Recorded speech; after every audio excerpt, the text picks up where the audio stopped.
জলে জলে তারাও একটা লার্জার দ্যান লাইফ। এর আগে কখনো এরকম চরিত্রে কাজ করিনি। এই ছবিতে অসম্ভব দুর্দান্ত অভিনেতারা অভিনয় করেছে। এই ভ্যালেন্টাইনে আপনার ছবি আসছে জলে জলে তারা, ভালোবাসা দিবসে ভালোবাসার গল্প, আপনার কাছে কেমন লাগছে? খুব ভালো লাগছে। আমার সবসময় যখনই আমার নতুন কাজ আসে, সেটা ওটিটি হোক সিনেমা হলে হোক, আমি প্রত্যেকবার একই রকম এক্সাইটিং লাগে এবং প্রত্যেকবার একই রকম নার্ভাসও লাগে। আমরা শুনেছি যে এই ছবিতে আপনি সার্কাস কন্যার একটা ক্যারেক্টার করেছেন। আপনি জীবনে অনেক চরিত্র করেছেন, এই ক্যারেক্টারটা কেমন দেখেছেন? এর আগে কখনো এরকম চরিত্রে কাজ করিনি। আমি নিজ চোখে কখনো গ্রামের সার্কাস দেখিনি এবং সার্কাসের যে প্রচলনটা সেটা তো এখন নেই।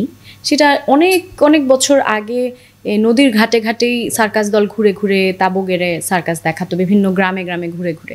তো সেটা তো আমি যেহেতু গ্রামে বড় হইনি এবং বাই দ্য টাইম আমরা বড় হয়েছি সার্কাসটাও এখন বন্ধ হয়ে গেছে। তো সেই সার্কাস কেমন হয়, সার্কাসে মেয়েরা কেমন হয়, আমি যতটুকু পারি অনলাইনে রিসার্চ করে মানুষের কাছ থেকে জিজ্ঞেস করে বই পড়ে সেটা বোঝার চেষ্টা করেছি।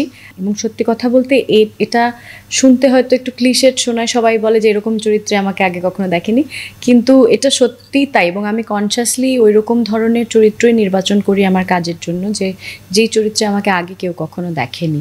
তো খুব কঠিন ছিল, এই চরিত্রটা হয়ে ওঠাটা খুব কঠিন ছিল, কিন্তু আমি খুব এনজয় করেছি। কাজল রেখার যে ক্যারেক্টার, এখানে যে তারা ক্যারেক্টার, এই যে নিজেকে যে ভাঙছেন, আপনার আসলে ক্যারিয়ার নিয়ে এখন স্ট্র্যাটেজিটা কি?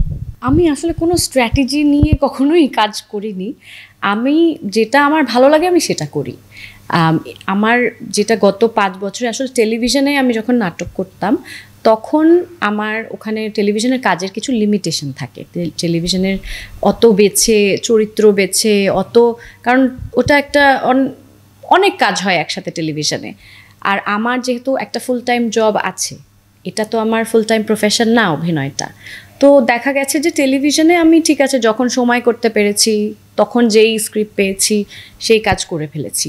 অতটা হয়তো চিন্তা ভাবনা করে নিজের চরিত্রটা নির্বাচন করিনি। কিন্তু যখন থেকে আমি ওয়েব সিরিজ বা সিনেমাতে কাজ করতে শুরু করেছি, তখন থেকে আমি খুব কনসিয়াসলি আমার একটাই স্ট্র্যাটেজি যে আমি এমন চরিত্র নির্বাচন করব যেটাতে দর্শক আমাকে নতুন করে পাবে। এছাড়া আমার আর কোনো স্ট্র্যাটেজি নেই।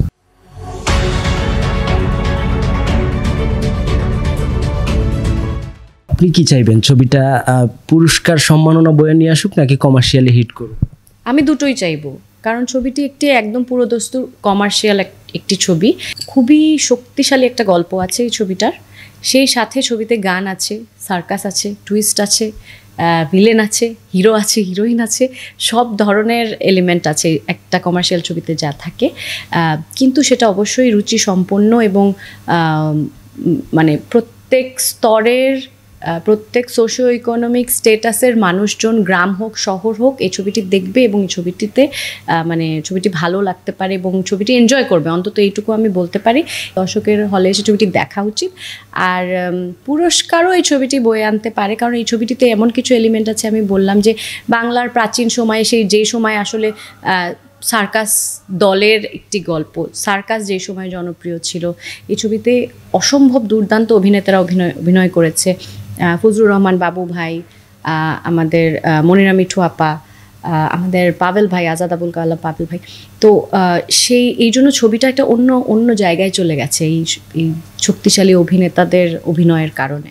সিনেমা নিয়ে বর্তমানে আমাদের ফিল্ম ইন্ডাস্ট্রির কেমন অবস্থা দেখছেন এবং ফিউচারটা কেমন হতে পারে বলে মনে হয়? যে অবস্থায় আমার মনে হয় যে আমাদের তো খুব ভালো ভালো কাজ হচ্ছে এবং আমরা দেখছি যে খুব ভালো ভালো কাজ সিনেমা হলেও হচ্ছে এবং পরবর্তীতে সেটা ওটিটিতে যাচ্ছে।